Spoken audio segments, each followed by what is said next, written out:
Continuing with part two, Stalin did it because he was an atheist and to forward atheist, again stating this doesn't make it true.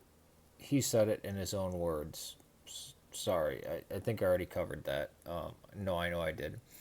In precisely the same way, modern Islamist extremists do not perform terror for belief in God. They do it because they believe God wills it, and they do it for rewards or to please Him or for their doctrine within Islam. They didn't do it for their theism. But they did do it because of Islam, right? And their faith. That's why they carried it out. Since when do Christians get their beliefs from Scripture? Since always the Bible is your holy book. No. The Bible did not exist for the first 400 years of Christianity. Do you realize the first 400 years of the Christian religion, the New Testament didn't exist? This is what I just said. And so did Stavs, and so did Tartarus. Do you realize the first 400 years of the Christian religion, the New Testament didn't exist? I'm Eastern Orthodox, and so are those two. Yes, we actually say this to the Protestants continually. Emphasize mine, obviously first, factually false.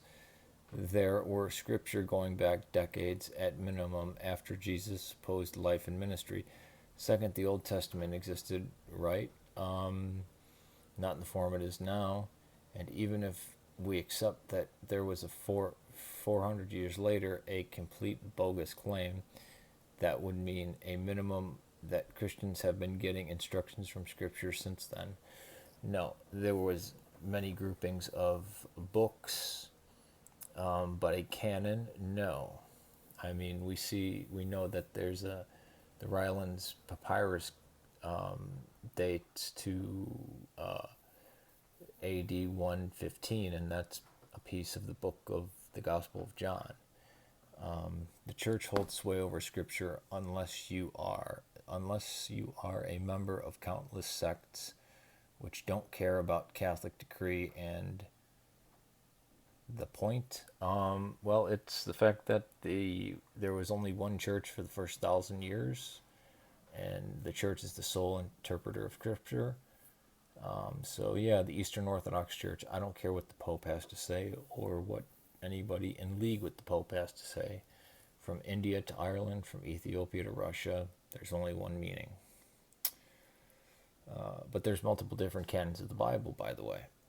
Less than 5% and less than 2% appeal to popularity, and the odd one at that, especially since you need a zero, not majority. A couple of other bits not related to the content of your video. First, this video didn't show up when I was searching recently added atheist videos on YouTube. Well, I'll put atheist in the tag for you. It should be as far as I aware, so you may wish to know. Second, I don't think you made that clear in this video. The comments made from nor the description box edit. I said before the first video I was made by someone else. That was a mistake on my part. It is now corrected. Well, again, thank you for commenting. But again, Andrew Steves, the church holds sway over Scripture. This is true among the Eastern Orthodox as well as Roman Catholic. It's just different churches in question that have sway. Again, he says, how was Stalin not trying to further atheism by breaking people's faith in God? It would appear his motive was to make them more atheists. Okay, I'll stop there because this is part 2 for you, and then I'll go on to Spendman Zero. Peace to you, and thank you for your comments.